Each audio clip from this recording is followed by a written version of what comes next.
Everybody, it's Jenny. I'm having a Lenormand Sunday.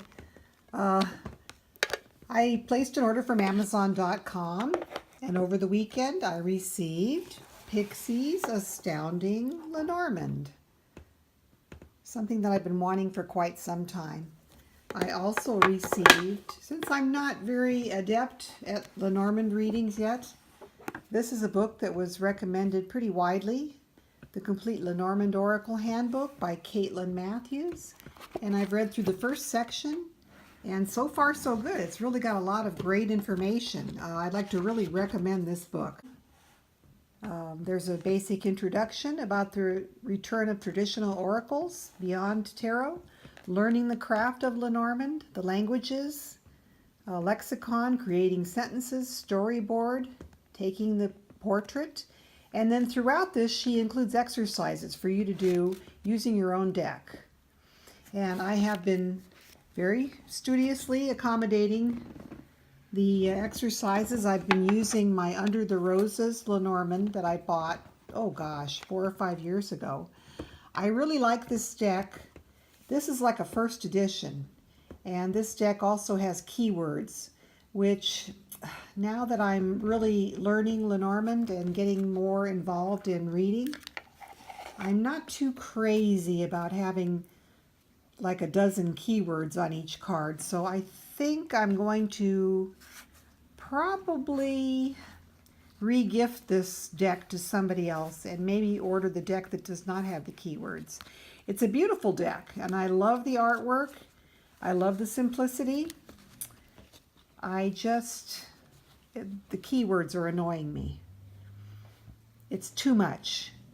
For something that's supposed to be simple, like the Lenormand Oracle, having too much information, too much artwork, too much busyness on the card is very distracting. So having the keywords on there is a little over the top for me. But I do love this deck, and I bought it several years ago from Game Crafters. I know now this deck is made by US Games, so I'm hoping that there's an improvement in the card stock as well. Because this card stock is fairly kind of thick in my opinion and a little bit stiff. And this deck is rather difficult to shuffle.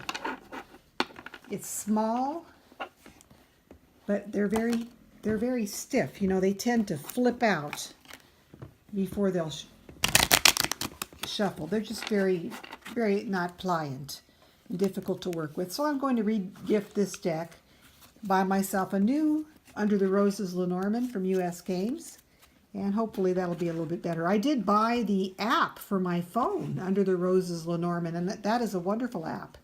I'm really enjoying it. The good thing about apps from the Fool's Dog, when you buy those, you can input your own keywords. And you can, there's an option that you can look at each card with the keywords that are provided or with your own keywords, or you can have both sets of keywords, the ones that are provided plus the user input keywords. So that is a great app. I really love it. Really good for learning like I'm doing right now. Now, I was excited to get in the mail Pixie's Astounding Lenormand. And if you can believe it, I have never bought a Pamela Coleman Smith tarot deck with her artwork because I simply did not care for her artwork. I found it kind of simplistic, and I know that's a sort of a heretical admission. And I know that Pamela Coleman Smith is sort of legendary as far as tarot.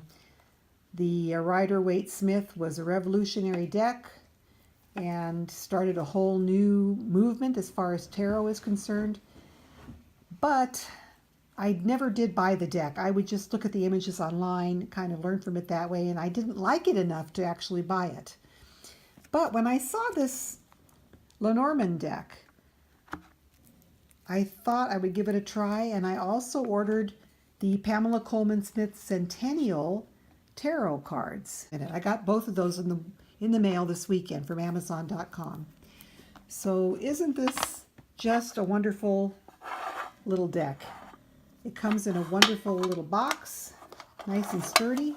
You could drop it in your purse, but I'd be worried about scratching the artwork. So if I do, I'm going to put it in a pouch before I drop it in my purse. But look at this nice book. The size is wonderful. It's actually a nice quality. It's not just a stapled at the edge little white book like most of your Tarot and Lenormand books. And there's a little introduction here. I really haven't looked at this too much. As I said, I just got this in this weekend. So we do not have pictures, but we do have the card number 4, the house. We have the card from the playing deck that it relates to, the King of Hearts. Card energy is positive, negative, or neutral. There are some keywords here. There's a full meaning description. The Lenormand house is about where you live. It deals with your family and your domestic affairs, the things that go on behind closed doors. It can also refer to real estate deals. The house is about security and stability.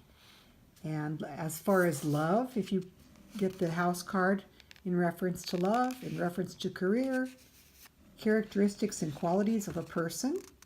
If it's to the right of the significator card, to the left of the significator card, how you would read it.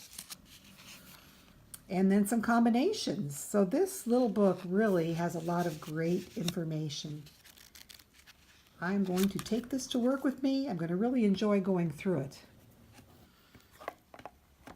Now the deck itself has this beautiful rose on the back. And let me open the cards.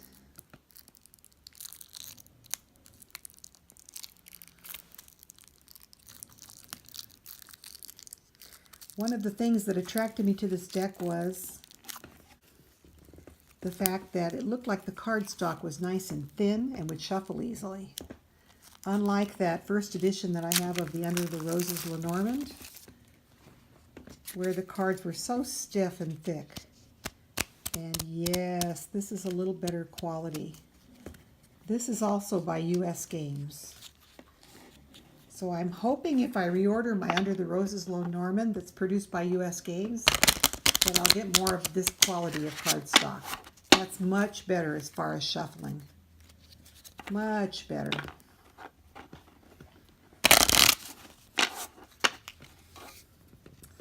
All right, so let's just go through a few of these images here of the Pixie's Astounding Lenormand, the stork, the bouquet, lovely, the letter. I'm not too crazy about this. I would rather have a letter as the focal point rather than a woman reading a letter, but I guess once you get used to it, it'll work. The dog, sort of a primitive looking dog. But as I said, I'm not the biggest fan of Pixie artwork, but that works. There's the rider. That's a beautiful card. There's the gentleman with his puffy bloomers. Not my cup of tea, but it's a man.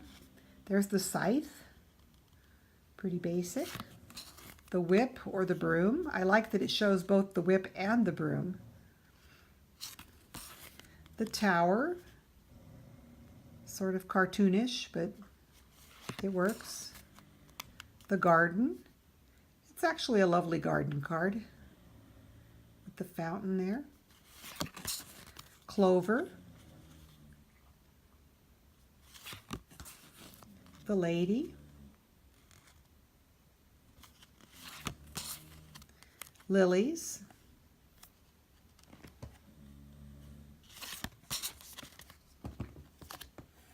Birds. Now these are not very attractive birds in my opinion, but hey, they'll do the job. The ship. That's a lovely ship, and I love the ocean and how she drew the waves. The ship. The mountain. Sort of, I don't know of any mountain that's straight up and down on all sides like that, but don't want to be too critical. The house. It's a cute little house, more like a cottage. The child. Not my favorite child card either. The sun. the tree. Kind of cute with the sunflowers added in there. The crossroads. So I believe that is the mountain from the Fool card. And that is the path, I believe, from the Moon card in the Rider-Waite-Smith Tarot. All of these cards have images that are kind of photoshopped together or photo collaged together from other of Pamela Coleman Smith's artwork. And some of it's from her tarot, some of it's from other projects that she's done. There's the moon. It's a lovely moon card. The key.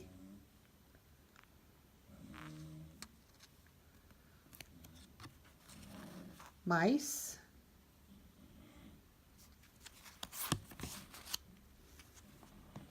Clouds.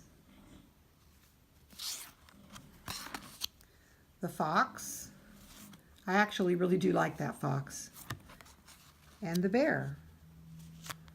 Not bad for a bear. Gives the impression of strength, stability, resources, wealth. The heart. The snake. That's a nice snake. Now, I don't know about this fish. The fish. They look like dead fish being flushed down the toilet. And that definitely does not convey the image of flowing good luck and prosperity. I don't know about that, but it is fish, so for what it's worth. The anchor, very nice anchor. The ring, I love that ring, beautiful. Taken right out of her Aces cards from the tarot with the hand that's in the Ace cards. The cross.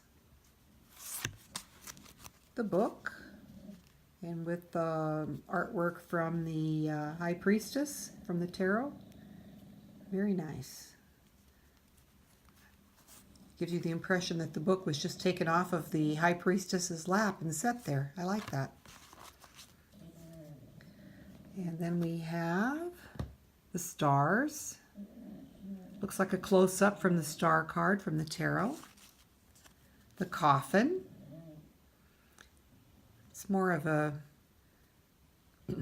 more of the dead body rather than the coffin, but gets the idea across. So there we have Pixie's Astounding Lenormand. And something I'm going to really enjoy diving into. And I'm not going to get the Centennial Rider-Waite deck today. We'll do that another time. So take care. Happy Lenormand Sunday, and we will talk to you again in the future. Bye-bye.